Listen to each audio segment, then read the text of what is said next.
What's good, YouTube? In today's video, I'll bring you top 5 cheap cars that look expensive. And I guarantee you want to watch this full video because it is one car on here that you do not want to miss, that you least expect to be on here. But when I explain why, you'll be like, okay. So with that being said, man, let's get into the video. Y'all boy, make sure y'all like, comment, subscribe, man, and enjoy the video.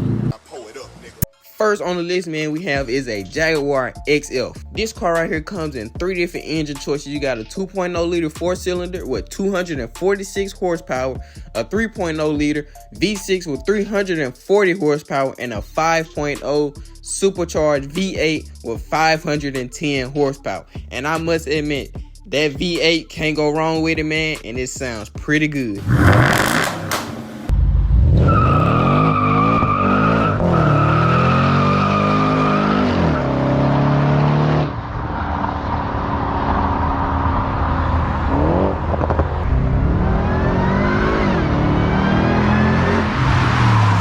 Now, when I was younger, I used to think people that had these cars had some money. But when you look at the price quotes on these things, you'll see any average person can afford this car right here, man.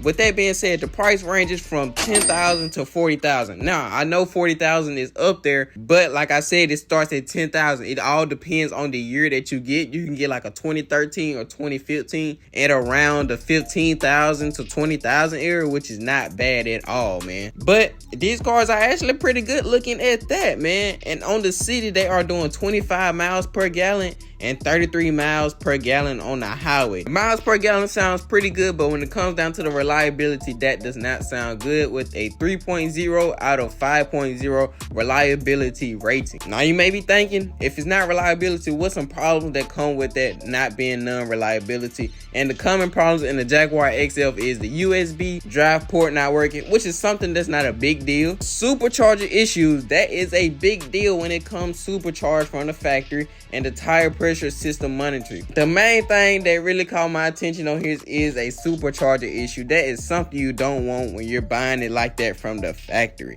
The other problems are little problems that you can easily get fixed. But yeah, man, let me know what you think. Would you cop this car? Next up on the list, man, we have is a 2012 Audi A6. On this one, I decided to pick the year as I feel this is the best year to go with for the price and the performance and all of everything.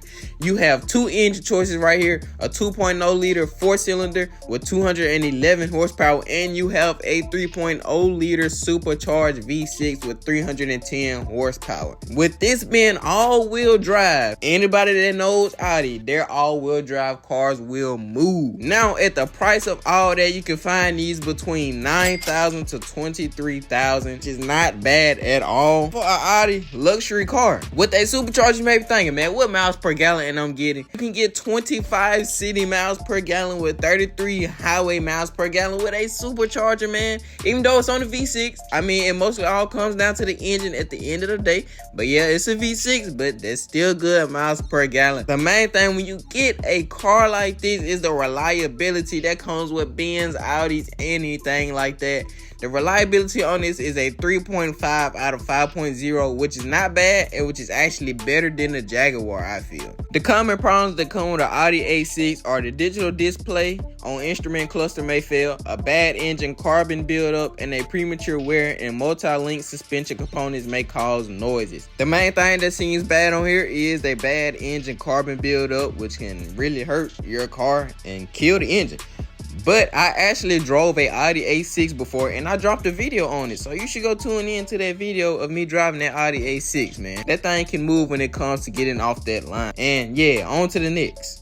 Next up we have, man, is a 2013 Cadillac ATS that comes in 3 engine choices, a 2.0 liter 4-cylinder with 202 horsepower, a 2.5 liter 4-cylinder, and a 3.6 liter V6 with 321 horsepower. Most people say V6s are slow, but 321 horsepower is honestly faster than any of your average day car. So when you want it to move, it can get there to move if you get it in a V6 version. Now, the price ranges from $7,000 to $20,000, which is honestly not bad at all. With that being said, it has 22 city miles per gallon and 33 highway miles per gallon with a bad reliability of 2.0 out of 5.0, which is honestly kind of bad. But with the reliability, you may wonder, what common problems come with it, and the problems that come with it is a coil antenna module that powers the rear defrogger system may generate excessive heat due to excessive cycling and continuous operation. Now, it wasn't too much to speak on this car, as it really just a normal average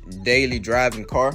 But on to the next. This, I feel, is my best choice so far, is a 2018 Infiniti Q50. You can get two engine choices, a 2.0 liter 4-cylinder with 208 horsepower and a 3.0 liter V6 with 400 horsepower, which is the Red Sport. Now, you can also have another V6 version of this, but it's not the Red Sport with 300 and something horsepower, but the Red Sport has 400 horsepower with the price ranges of $16,000 through $30,000. Now, remember I said the Red Sport, so the Red Sport is the one that put it up there with the $30,000, but you can also find them way cheaper when you get the regular V6. Now, with the miles per gallon, you get 23 city miles per gallon and 30 highway miles per gallon with a reliability of 3.5 out of 5.0. These cars right here, man, are so good to customize. You can do so much and have fun with them all the way around. You honestly get good respect for these cars, man. They actually pretty good looking and easy to customize and all that. But the common problem with them is the steering wheel lock failure, the fuel pump failure, transmission issues, air conditioning problems, electrical problem, and brake system issue.